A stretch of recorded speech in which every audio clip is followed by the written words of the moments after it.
Hello everyone, samahan niyo po ako, magluluto tayo ng chicken arroz caldo.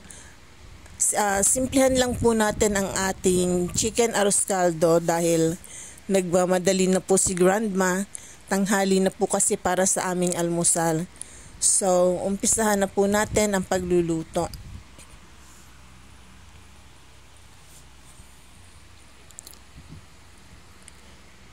Nagpainit na po ako ng kawali and then lalagyan po natin ng mantika.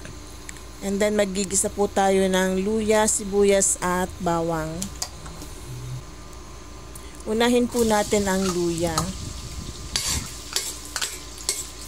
Gisa lang po natin ng maigi at pag lumabas na po yung kanyang aroma, isunod naman po natin yung sibuyas.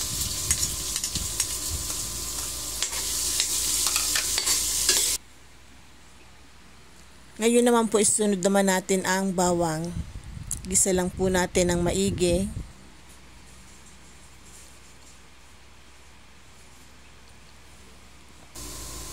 And then ilagay na po natin ang manok. Hindi po karamihan ang aking nilagay na manok dahil paubos na po yung stock kong manok sa ref. Meron lang po natirang konti, naisipan ko pong gawing arroz caldo. Chicken arroz caldo. And then, ilagay na rin po natin yung bigas. Ito pong bigas, kung napansin niyo po, nakalagay siya sa steamer kasi nga po hinugasan ko na siya. Nahugasan na po yung bigas. Saka natin inilagay dito sa ating ginisang manok. Sinabay na po natin sa paggisa yung bigas. So, ngayon naman po lagyan natin ng tubig. Para po maluto yung bigas. Tatakpan po natin at hayaan natin kumulo hanggang sa maluto po yung bigas.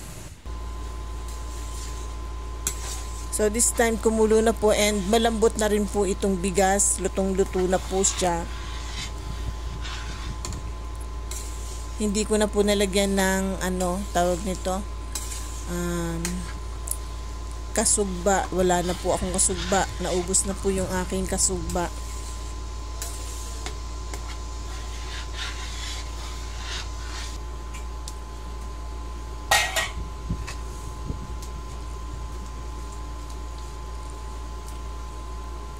Maglalagay po tayo ng broth cubes. Dagdag pampalasa po sa ating chicken arroz caldo.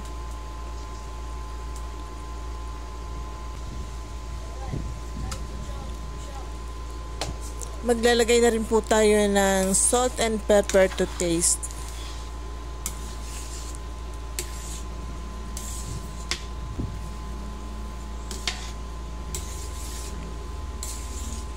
Haluin lang po natin ng maigi. So, ito na po yung ating chicken arroz caldo.